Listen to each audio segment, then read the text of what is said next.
e hoje eu quero conversar com você a respeito de força de vontade.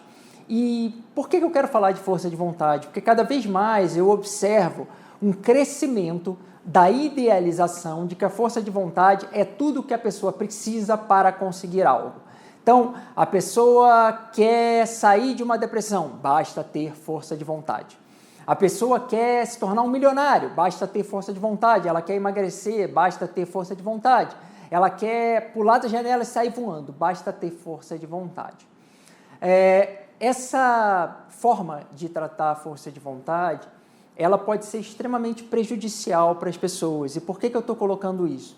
Porque uma pessoa que tem depressão, a partir do momento que alguém chega para ela e fala que basta ela ter força de vontade, ela vai perceber que ela não consegue sair daquilo e, naquele momento, ela pode ir ainda mais profundo por causa daquela situação. Uma pessoa que tem fobia, né? Ela tem fobia de pombo, e aí, ou de altura, e aí viram para ela e falam, não, basta você ter força de vontade, vai lá e chega perto do pombo, ou basta você ter força de vontade, vai lá e chega na janela, ou vai lá e sobe lá para fazer um bungee jump e por aí vai.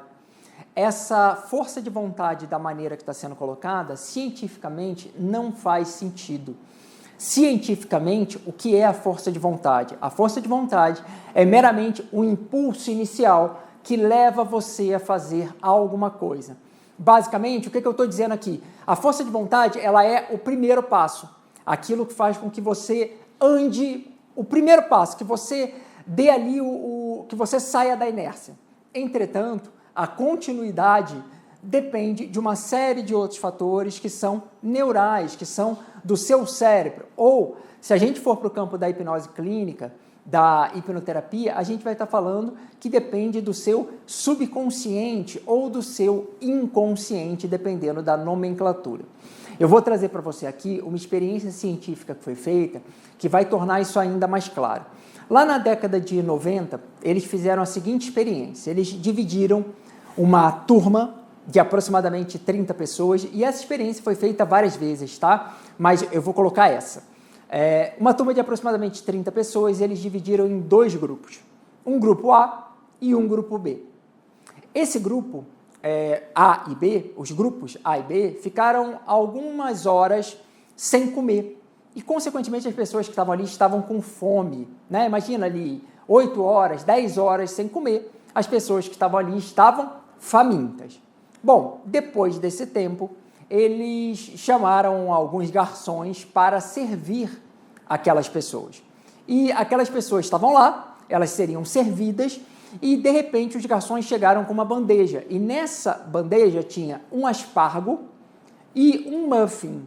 Mas aquele muffin bonito, sabe? Imagina lá aquele muffin com Nutella, se você gosta de Nutella, ou aquele muffin de laranja, se você prefere aquele bolinho de laranja, sabe? Aquele bolinho mole. Então, exatamente esse. E colocaram essas bandejas na frente daquelas pessoas.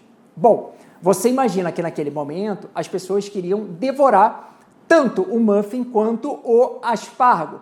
Mas se eu perguntasse para você o que você preferiria, provavelmente você responderá o muffin, salvo se você não gostar de muffins ou de doces. Mas a grande maioria ali gostava, então eles queriam o muffin. E aí eles fizeram a seguinte brincadeira. Bom, vocês do grupo A podem comer tanto os muffins quanto os aspargos. Vocês do grupo B só podem comer o aspargo. E a decepção foi imensa desse pessoal do grupo B. E aí o pessoal do grupo A foi lá, se deliciou, comeu muffin, comeu aspargo, e o pessoal do grupo B comeu o aspargo.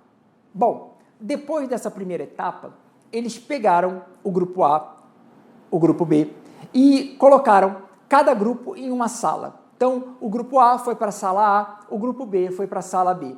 E dentro dessa sala havia um quebra-cabeça. E aí o que eles fizeram? Entregaram o quebra-cabeça para o grupo A, entregaram o quebra-cabeça para o grupo B. E eles começaram a tentar montar aquele quebra-cabeça. E por que eu utilizei tentar? Porque existia uma particularidade naquele quebra-cabeça que era, aquele quebra-cabeça não tinha solução, né? E aí eles ficaram, o objetivo daqueles cientistas era medir quanto tempo cada grupo ficaria tentando montar aquele quebra-cabeça. Depois de um tempo, o grupo A, em média, ficou 8 minutos tentando montar o quebra-cabeça, enquanto o grupo B, em média, e por que eu estou colocando em média? Porque a gente teve várias experiências desse tipo com vários grupos. O grupo B, em média, ficava 4 minutos tentando montar aquele quebra-cabeça. E aí a pergunta surge, bom, por que o grupo A ficava 8 minutos e o grupo B 4 minutos em média? Por que nessas experiências sempre o grupo A ficava mais tempo se esforçando do que o grupo B? Justamente por causa da questão da força de vontade. Eu disse para você que a força da vontade é meramente um impulso inicial que leva você a fazer alguma coisa, é o primeiro passo. Se a força de vontade é somente o primeiro passo, eu quero dizer que a força de vontade funciona como um capacitor. Você tem uma quantidade de força de vontade.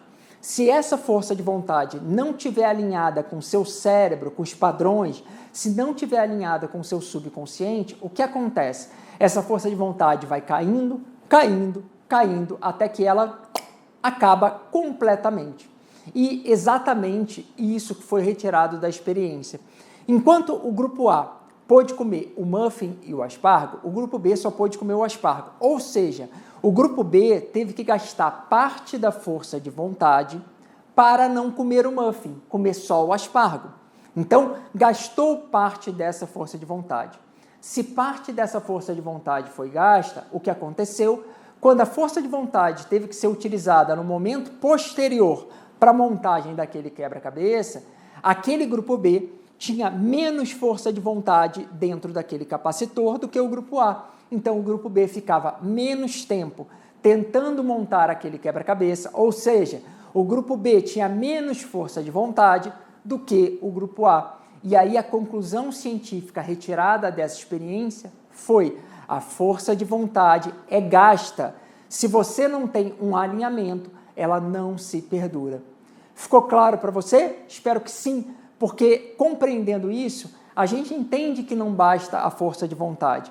A força de vontade ela precisa estar alinhada com padrões subconscientes. E a partir do momento que há esse alinhamento, a pessoa não só dá o passo inicial, mas dá o primeiro passo, o segundo, o terceiro, o quarto, o quinto, e aí sim ela consegue sair de um determinado rito emocional, ela consegue emagrecer e viver durante um tempo o processo de emagrecimento e por aí vai.